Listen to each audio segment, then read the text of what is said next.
This episode is brought to you by Starlink, the reason why we can record, edit, and upload from our studio in the middle of the Alentejo countryside. Fast, reliable internet at home and on the go. Get 1 month free when you sign up through the link in our show notes. This is Justin West from Podcast Portugal. I would like to extend a very warm welcome to Rui Francisco Pereira. Rui is a super interesting career, and I think there's going to be a lot of sporting fans out there who are going to be very interested in what he has to say. Rui, he actually first came into contact with some of the sporting athletes through his PhD, which was in sleep science. Currently, he's specializing in mainly clinical psychology and with some sleep psychology and, sort of how relevant sleep is for athletes. Super interesting subject for all of you sports people out there. Rui, big welcome to you. Thank you. Thank you very much. It's a pleasure to be here. And, how did you get into this? Oh God, I wish I could say this was all one massive plan, but I guess I kind of stumbled my way onto this. So I guess in terms of my background, it's quite straightforward. It's pretty much it's clinical psychology. That's my foundation in terms of my education. And then when I wrapped up my master's, at the time I was very keen and interested in academia and research, and I was lucky enough to be involved with a PhD on a very kind of interesting topic and one that I think is growing quite a lot for the general public and also in relation to psychology, which is sleep, essentially. So I did my PhD in sleep science, and that was actually my first contact with athletes. So this was back in the UK at Loughborough University, which is probably the best Oh, yeah, my university father. in the world for. Yeah, my father and my mother Oh, went yeah, there. that's right. Yeah. Yeah, you had mentioned that. That's right. Yeah, I've forgotten about that. Yeah, it's a very good uni for sports related topics, really. I think maybe the best. It's one of the And that best. was actually my first contact with athletes. So my PhD was essentially on characterizing the sleep of athletes and elite athletes and this whole dynamic between sleep and sports, essentially. And yeah, that's pretty much how I first got in contact with sleep. And then I kind of, because COVID hit kind of right smack in the middle of my PhD, I I felt the need to do some more research. I did a postdoc also in the UK at the University of Birmingham. I got a chance to do some more lab work and some more hands-on type of work, which I didn't really do that much of because of COVID. A lot of studies were canceled and restructured and all of that. And then eventually I guess I decided to go back to my clinical psychology roots, but within the context of sports. And that's essentially in just what I'm doing at Sporting at the moment. What I also try to do outside of Sporting is very much be in touch with the sleep industry side of things. So anything from, specialized sleep coaching to consulting in sleep tech, so apps and devices and online programs for sleep improvement, things of that nature. So I try to kind of split my work essentially in this triad: psychology, sleep, athletes. That's probably where you'll find me most of the time, somewhere along these topics. Nice. And it's kind of one of these things. It's everybody really knows. They know that when they have a bad night's sleep, their performance is down. They're mentally they're not right. If they have a lot of poor sleep, of course that's compounded. But it's not well known exactly how much sleep is recommended, the types of sleep that you enter into and which is beneficial, and how beneficial it is for people of, well, particularly my age, for younger, and how relevant it is to sports. Just it would be interesting just to unpack that a little bit. Uh, yeah, I guess there's a tremendous amount I could say on that. Well, let me put it like this. We have a relatively straightforward understanding of the amount of sleep one needs. So let's say somewhere between 7 to 9 hours. The 8 hours is the usual sort of cliche just because it's in the middle. But if you sleep 7.5 hours on a regular basis, you're probably fine as it is. I will say that sleep problems in general are a much more prevalent issue in society than one would initially um, assume. I think it's my experience. I've been working any form of sleep related topics for almost 8 years, actually. And what I've found is that a lot of people don't even realize how much they are struggling in terms of their sleep. So that's one of the instances that worries me the most. When it comes to sport, I think it's safe to say that athletes are a particularly interesting population when it comes to sleep. I think that athletes, especially the higher level athletes, the elite athletes, they have a, as I usually say, a lifestyle that is very prone to promote sleep problems. I'm not saying that those will necessarily happen. Fortunately, not the case for everyone. Let's say that the lifestyle kind of asking for it a little bit. So, and what I mean by lifestyle is essentially the element of competition, Okay. which is something that is very Worrying about the anxiety match at the end of the inducing. week or something. Yeah. Yeah. Yeah. You would assume that before some of the best or some of the biggest and more and most important matches in their lives, athletes would be well rested and quite relaxed and ready. And more likely than not, that's not really the case because there's an element of anxiety, of nervousness that comes into it, and that will, of course, have an impact on the quality of your sleep. Um, there's the element of training, competition as well, not only in terms of the toll it takes. Sorry, the training session. So the Mm-hmm. day-to-day grind of training, especially the timing of the training sessions. If it's too early in the morning, if it's too late in the evening, these sort of things may have an impact on your internal clock and on your general sleep schedule. And there's the element of travel as well. Mm. Jet lag is the one thing that jumps up the most, but I could be a bit more specific. So just the fact that I mean, athletes, it's quite frequent for them to sleep um, not in their home, so at an hotel or someplace that is. It may be incredibly comfortable, but it's not their usual sleeping environment, and that takes a toll as well. So these are just a few of the elements that make athletes a, let's say, an interesting population for sleep. Yeah, that's. I guess this would be my pitch in terms as to why my PhD was something of relevant to society. Yeah, Yeah, it's this would interesting. be it. I can imagine for a sports team, it's of great value because they can schedule their training sessions and what time of day is optimum for athlete recovery at the nighttime for during their sleep. I can see a lot of value in that for sporting teams and for athletes and coaches. For me personally, like if I train in the day, I sleep really good at night. It seems to help burn off any anxiety or any stresses that I have. If I don't train very much, then I do have sleep problems. So, um, Oh, absolutely. Physical activity is a very consensual thing in terms of being helpful to your sleep. It's the timing of it and sometimes the intensity if you do it repeatedly, several sessions of day, but mostly the timing. mm, That's the aspect that may have an impact, not so much the presence or absence of physical activity, because exercise, sport, physical activity is absolutely a positive thing for your mm, sleep. mm. No question there. Yeah, true, and also mentally as well. I do find even just if it's a simple walk, walking is a fascinating one for me. Like Oh yeah. it seems to do something to my brain. It just seems to make it both relaxed and alert at the same time, if that is Yeah. even a possible thing or if it's just a strange personal thing.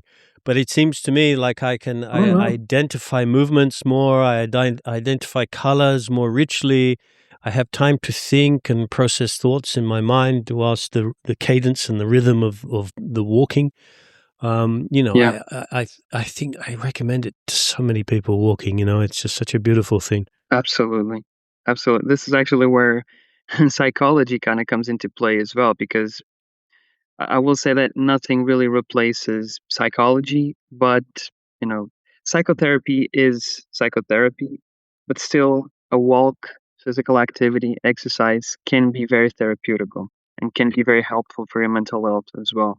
And because sleep and mental health walk hand in hand, what we often find is that when one is affected, the other may be right down the line as well. For Mm, instance, if you develop insomnia and you start struggling with your sleep for months and months, it will be quite difficult for your mental health not to be affected by it. yeah. Your general well being, your mood, your demeanor, the symptoms of anxiety and even depression that you get during the day, purely based on the fact that you're not sleeping properly for months. And the opposite is also true. If you are struggling with depression, for instance, it is quite possible that your sleep is problematic as well. So they walk hand in hand, and physical activity is absolutely something that will probably help on both sides. It's not the one thing, the only thing for sure, but it's absolutely a relevant aspect, very much so. And also one that I think lends a lot of agency to the person. So this is something that each person can do. This is, as I usually say, each person can be or should be ideally with the proper tools and information and knowledge. Everyone can be their own uh, active agent of change Mm. of sleep. We can't really control our sleep per se. It's too complex a process, but we can certainly control a number of aspects on our day-to-day lives that can have a very positive impact on our sleep, and that would be one of them. Absolutely. Mm. So if you think like many of the listeners are probably thinking, oh, that sounds nice. What would be your? I know we can't really generalize, but if you're saying that there was certain pointers that can help a lot, something that a person can do right away, for example, not having a bunch of espresso just before going to sleep, having a conducive environment for sleep where you reduce blue Yeah. screens or blue light from screens or whatever at certain times, Yeah. eating the right food at the Um, right time and walking or what would be like just some tips that people can yeah. put into their lives right now? My pro tips. What would I recommend? Yeah, I think I can try to generalize a bit. Obviously, each case is a case, but we do have a few guidelines that are very much evidence based. And because insomnia, and assuming this is the case here, and we're not talking about other sleep issues like sleep apnea, for instance, or anything like that, which are medical by definition. Insomnia is by definition a psychological disorder, and the first line of treatment is psychology, psychotherapy.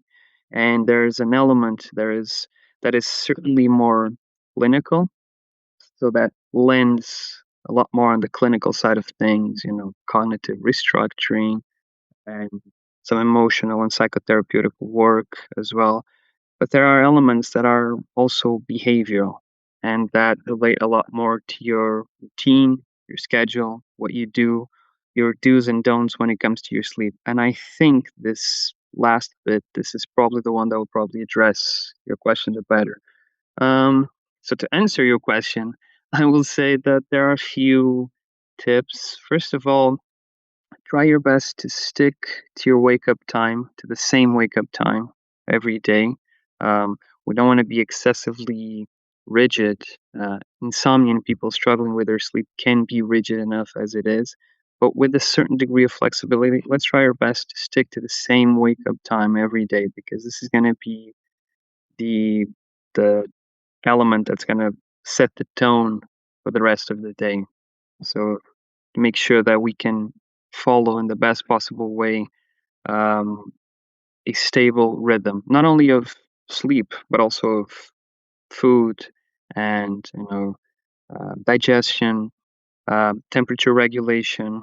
Our body loves predictability, and sometimes that's difficult with sleep. So we have to forge initially some of this predictability by trying our best to stick to some patterns. So when it comes to sleep, a lot of people struggling with their sleep. Sometimes they have a very poor night of sleep and they have a lie-in, they oversleep, or they have they nap during the day. So first thing would be to absolutely stick to the same wake-up time every single morning, even after a bad night of sleep. In fact, as I usually say, especially after a bad night of sleep, it's important that we teach our brain or that our brain relearns how to properly sleep. And this will be a struggle at first. This is absolutely crucial. Um, I will say that physical activity is absolutely something to do.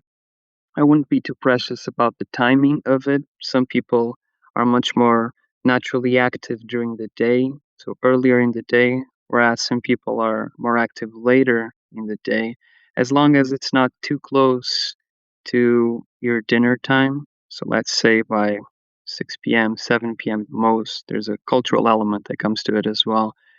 For instance, a country like the UK has dinner usually much earlier than, say, Portugal. So there is a cultural element there. But let's say physical activity, always something to be present.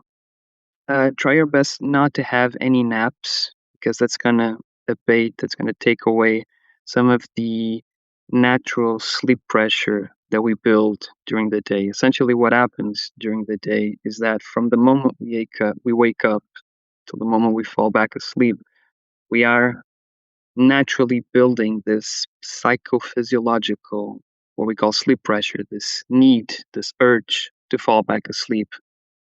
And if we nap during the day, especially when our sleep is not really well regulated or we are struggling with insomnia, if we nap, we take away some of that pressure and we arrive at our bedtime in the evening less sleepy, less psychophysiologically predisposed to fall asleep than we would have otherwise if we had not napped.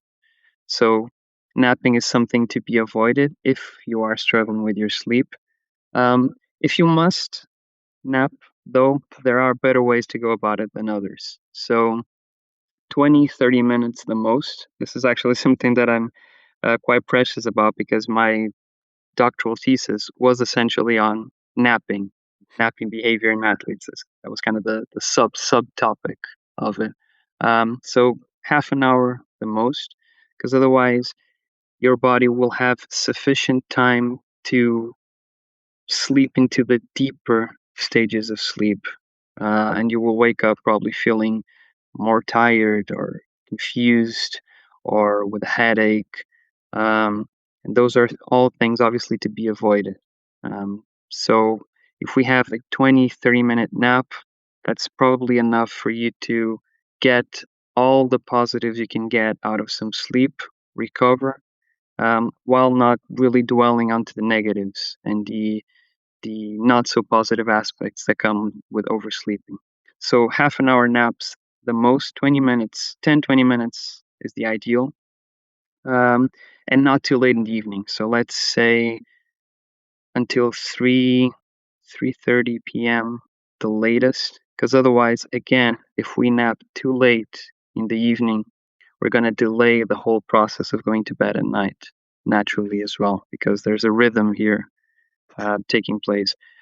I will say at night, you kind of touched on that already. We should try our best to make our sleep environment conducive to sleep. So there will, as I usually say, I'm going to recover another expression that I use frequently. We should do our best to make sure that we can ease up onto sleep mode. I'm not saying all lights should be out by 9:30 p.m. I'm just saying that there should be a gradual process of naturally making sure your environment becomes more and more ready for you to fall asleep. And ideally, when you're closer to your bedtime, you should be doing activities that are increasingly less stimulant. So if you can read a book, for instance, as opposed to be on social media or on YouTube with loud videos and music or reels or whatever. That's probably quite preferable as well. There are, much like with everything else, there are better ways to go about it than others. If you must use your phone, though, let's try our best to kind of mitigate some of the consequences. So, all the apps on dark mode, yellow light filter, brightness at the very minimum if you can, and let's try our best to use some platforms or content that is more text based than multimedia. So, I don't know, Wikipedia, reading a book on your Kindle, even long posts on Reddit, something that is more heavy in terms of the text size, as opposed to just being on YouTube or on TikTok, just doom scrolling. If you must use your phone, if you can avoid it, that's probably for the best. There's something to be said of as well about your sleep environment. So it's one thing to create something on your living room that is conducive to your sleep, but going into bed, lying down, going into your bedroom is something to be done, preferably, ideally, only when you are truly sleepy, not tired physically, not stressed, not because you are clock watching, but because you are truly sleepy. And if you are not sleepy yet, the bed is probably not the place to be. Our bed is a place for us to fall asleep or be right on the verge of. It is not a place for us to be thinking about sleep, contemplating sleep, or, God forbid, trying to fall asleep, which is not really something that can be done, anyways. So you should stay off your bed until you are physically ready, physiologically ready to fall asleep. So let's say reading a book on your couch in the living room with dim lighting is much better than being on your phone for 2 hours in your bed. And then, of course, when you do go to bed, if you find yourself unable to fall asleep after, say, 20, 30 minutes, you've put down your phone, you thought you were going to fall asleep, but alas, you can't fall asleep. Well, actually, the advice would be quite counterintuitive. Our sleep loves all these counterintuitive things. My advice would be to get out of bed because we want to preserve this relationship between bed and sleep. And if we stay in bed for too long without sleeping, our brain is going to start, or at most cases, continue to associate bed with wakefulness, with anxiety, with vigilance. And this is not what we want to do. We want to make sure that our bed means sleep and tiredness and being ready to fall asleep.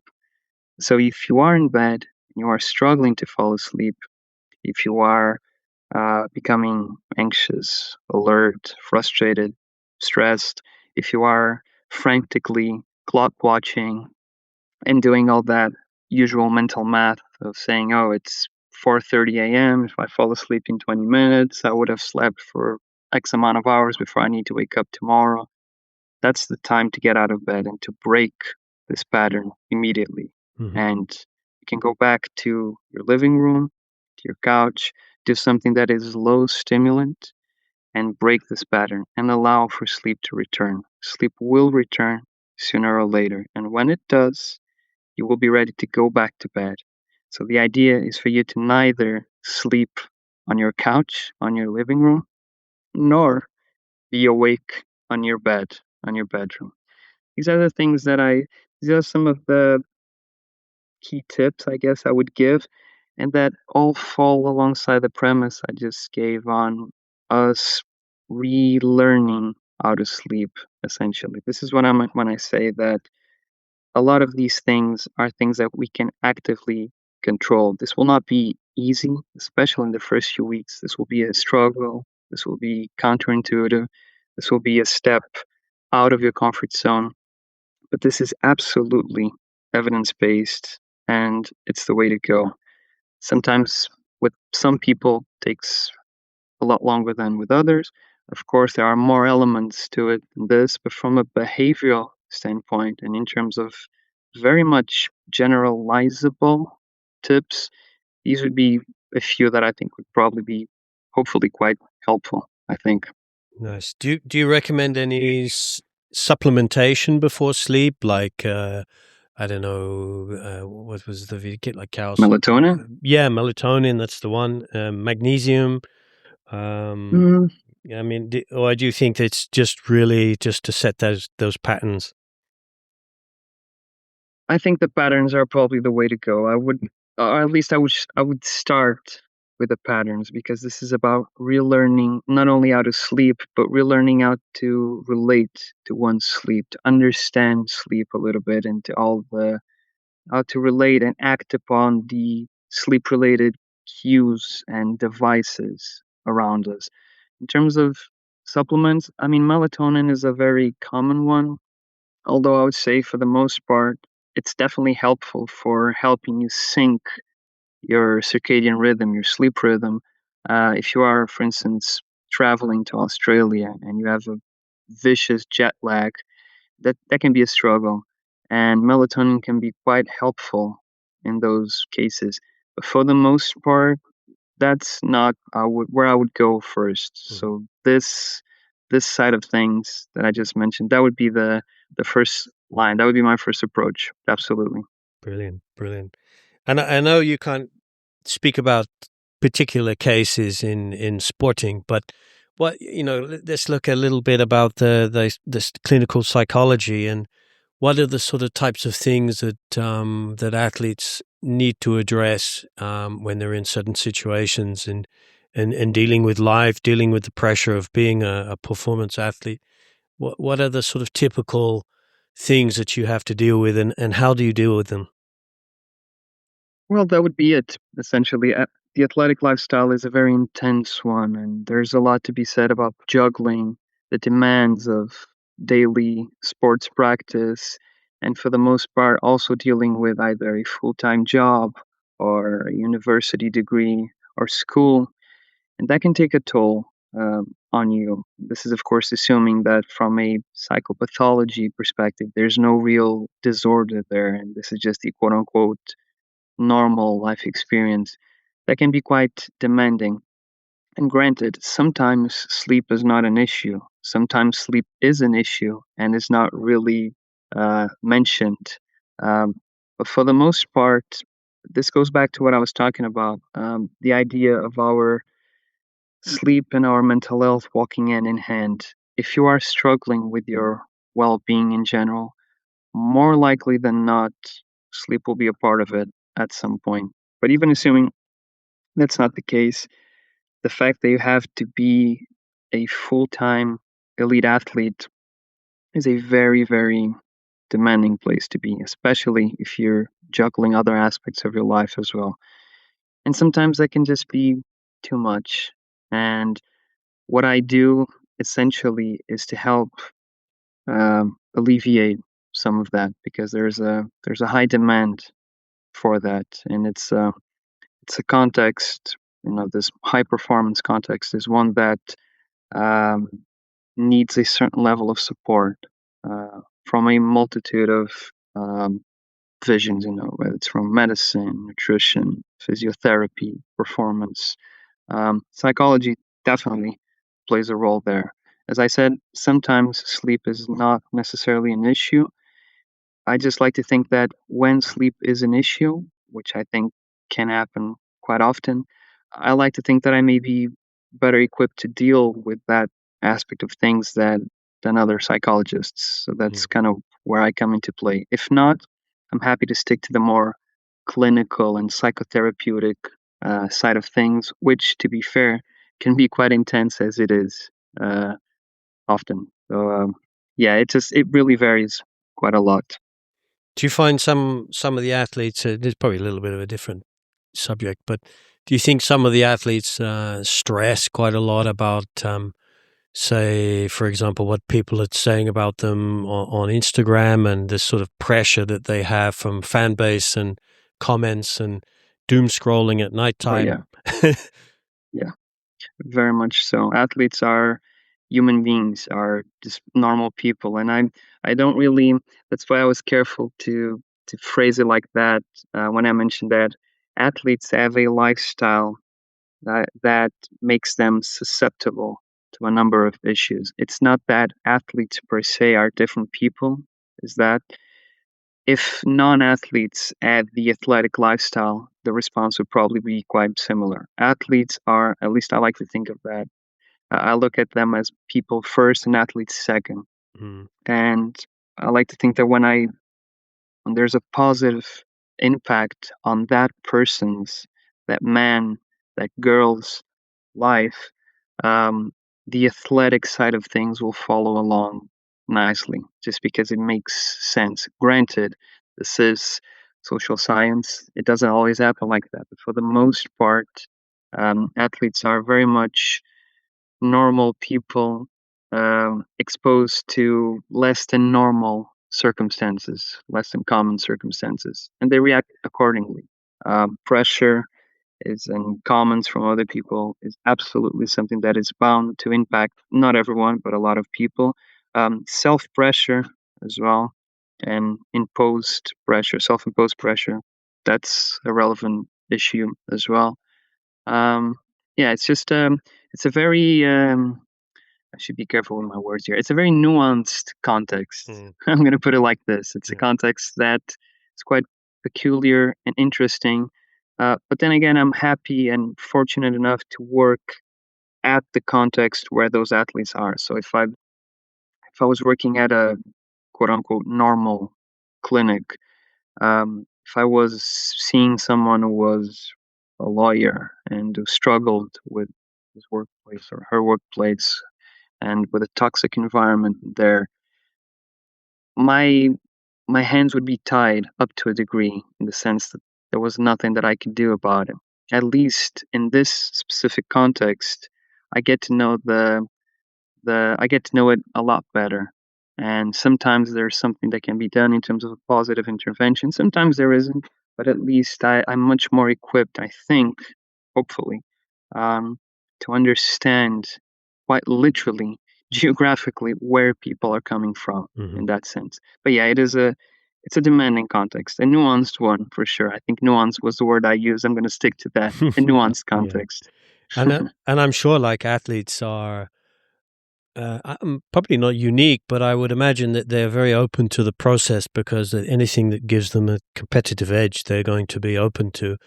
And perhaps Yeah, they are quite uniquely disciplined in their application of some of the methodology. yeah. Um, Actually, let me go back to my PhD because I recalled something. Going back specifically to the example of napping, I remember one of the sentences I wrote on my thesis was the idea of napping not being a one size fits all approach. What I mean by this is that uh, the sports context is very much veered towards the idea of optimizing everything, making the most out of everything. And sometimes that can be done. Sometimes it's more difficult. Again, more nuanced. So with sleep, and going back to the example, I'll go to general well being and mental health in a second, but just give this example. With sleep and napping, for a lot of people, for a lot of athletes, napping is a fantastic tool because it allows them to have that extra boost, allows them to relax, allows them to catch up on some additional sleep. Um, it's almost like a superpower in a way, napping. For those athletes that can nap, then manage to do so without any consequences. Of course, that's not all. Quite opposite, in fact. We actually found that about 50% of athletes struggled to nap. And sometimes the athletes who struggled to nap were the ones that also struggled to sleep at night. So, ironically, some of the athletes that were struggling with their sleep the most were also the ones that were struggling to sleep during the day and to nap during the day as well, and vice versa. Some of the athletes who napped more and better during the day were the ones that required the less. What I mean by this is that the athletic context and the sports context and the high performance context is very much veered towards optimizing everything. There's a whole machine surrounding athletes, of coaches and managers and team managers, and everyone wants to see that athlete perform to the best of their abilities. Sometimes things are a little more difficult. Sometimes we have to take a secondary route. Sometimes napping is simply not possible. So while that is the case by definition, and that has certainly been my experience, not also working in this context, but also studying it, um, sometimes the approach is a little bit less linear, if that makes sense. And sometimes it's not as obvious what can be done to optimize. And sometimes it's less about optimizing performance and more about caring for the person first. I don't know if this answers the question. What I mean is that sometimes it's not linear. The the the predisposition that athletes have to be helped is more likely than not there, but sometimes the road is a little bit less obvious and again more nuanced. I'm sorry, I'm not sure if this is asking the question at all. No, If this no, is answering the question. You know, it's interesting. It's certainly interesting. I can't even remember the question that I asked, but I'm yeah, sorry. no, it is very interesting, and I think like, well, I mean, how do people sort of follow your work and to find out? I mean, do you publish anything? Is there a thing that I can leave on the end of this in the show notes of this podcast that people can sort of read your research a little bit further and get a little bit more insight? Well, I guess the more obvious link would be the one that you used, which was Okay. LinkedIn. All right. Yeah, my LinkedIn is very much veered towards the sleep industry Yeah. side of things. This goes back to my professional strategy in a way. So let's just say in terms of my clinical work, I'm well taken care of. I'm happy at Sporting, and I get Sure. to scratch that itch there. And the type of work that I want to do beyond Sporting is the type of work that I can't really do there, which relates more to consulting, very much within the realm of the sleep tech side of things. Having said that, I'm no longer in academia, but well, not officially. I do have my toes dipped on a few more things that will hopefully be published soon. But yeah, I did. There is like a 400-page thesis out there, and I did publish a few things as well. And I am actually, I've been struggling with the idea of eventually putting together like a professional Instagram profile or something like that, because I just feel this type of content that we are addressing here now is something that I just feel I have something to add, shall we say, to society, I guess, without sounding too pretentious. I think I have been contemplating that. I think LinkedIn is the way to go because you can publish articles, and I think Instagram is not. I find it's not so good these days. I find I get much more. Yeah, I get much more value and quality out of LinkedIn now. If you're into more, because it tends to be a little bit more visual and a little bit simple and a bit more filtered. Makes sense. Yeah, and you can publish articles, and stuff. So it'd be quite interesting. I've had you on here, so yeah, I guess that was good enough. Yeah, I'm always very careful about I try not to be one of those LinkedIn oversharers. I do need to be careful in terms of the type of content. But yeah, I think there's a middle ground somewhere that I'm still trying to.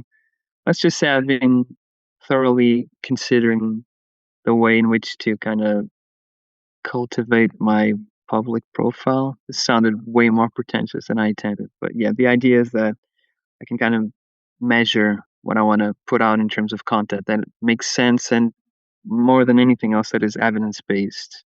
Yeah, always, always backed up by science. That's always my priority. There's simply too much noise on social media on some of these topics, and I'm always very weary of that. Exactly, it definitely is very effective, and I think now we need more than ever voices of not authority, but voices of authority, not authoritarian, but voices of authority that have a specialization in that particular knowledge, and they've studied the field. They've done they've been in the lab doing proper tests, because like, Yeah. so that you see so much garbage on things like Instagram with influencers trying to persuade people to You really buy or do. to, I see. it's very annoying. Yeah. And I like to keep an open mind, but I will look always deeper if it's something that's impactful on my life. And it's partly with the podcast. It's a fantastic opportunity to reach out and to speak to people for 30 Sure. minutes, for an hour, and, really to go into a lot of detail of, what they're... Yeah, to kind of dive into some of these things. Yeah, I see your point. You can't encapsulate Yes. in a paragraph, right? It's very difficult.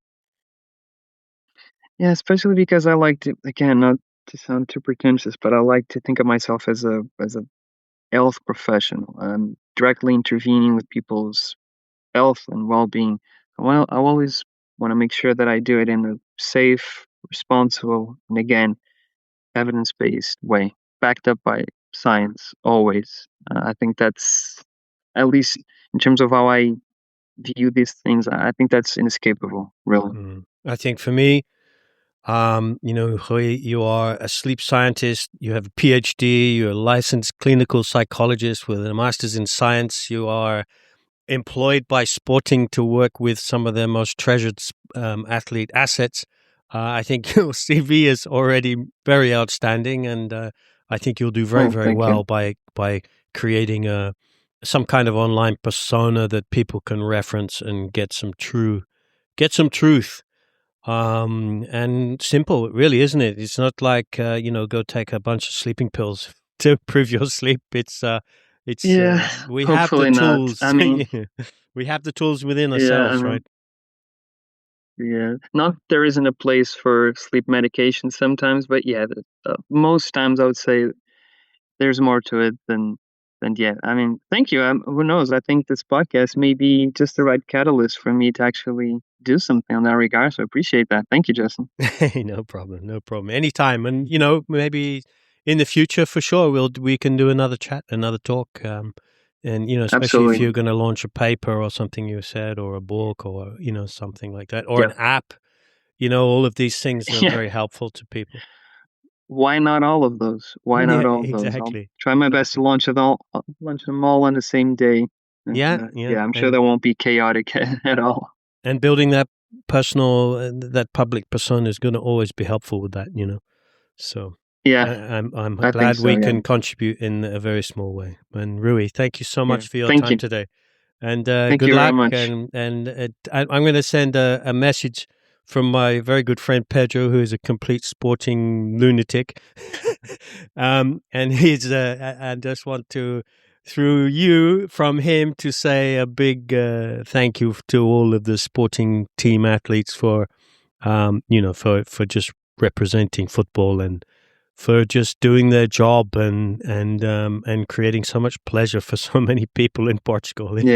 It's quite. I don't want to put too much pressure on them, but what they give people here, I see it. I really can't. I don't want to be too rude, but I don't really care too much about football. For me, it's not that important. But for some, it just is. It's like a beacon of light in their life, and it's a religion almost, isn't it? It is crazy, isn't it? And I love it. I love seeing it. I love seeing the passion, and I love seeing people wrapped up in it, even though if I'm a little bit stood back in amazement. yeah. I can imagine it can also be a bit intimidating at times. It can be a lot. It can be quite intense. Yeah. Sports in general, I think. Well, I come from a rugby background, so and in school we didn't play football. Oh, okay. We kind of looked down on it, which was really terrible.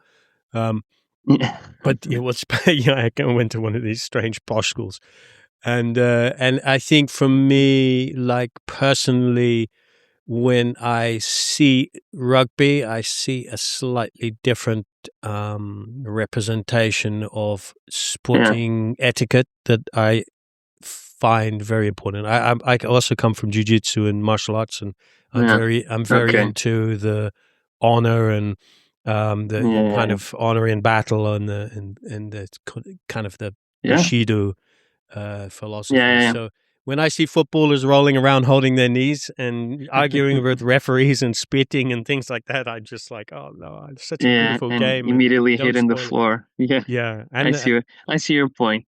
Yeah. and let's not ignore how disgusting Argentina was in the World Cup, turning their back on the rightful winners of that Yeah, that's tournament. right. You know, and these are the types of things that I just it puts me off watching football, and it's a shame. And I hope at some point that'll be addressed, particularly when you see so many kids looking up to it and acting. Yeah. But think people like Cristiano Ronaldo are amazing. Like he's a really good example. Like he doesn't get too involved with that kind of nonsense. So, I like to think that things are changing. Perhaps a bit too slow, but still changing. I hope so. It's important. Hopefully. It's such a big influence in society, so I think these things need to be looked at. Oh yeah, very much so. Rui, thank you so much. I really appreciate it. Thank you, Justin. Such a great Thank you very much. Yeah, take care. Have a great day. All right. Thank you. You too. Ciao. This is Justin West from Podcast Portugal. Voices of Portugal, stories for the world. Thanking Rui for a really fascinating journey into sleep. And good night, everybody. Out. 6 feet under the rock, I'm gone. I think I hold and hide on my magazines. All the spots are not obscene. I just need some time, some focusing. I got the pen, I got the sheet, I got my plan, I got my script.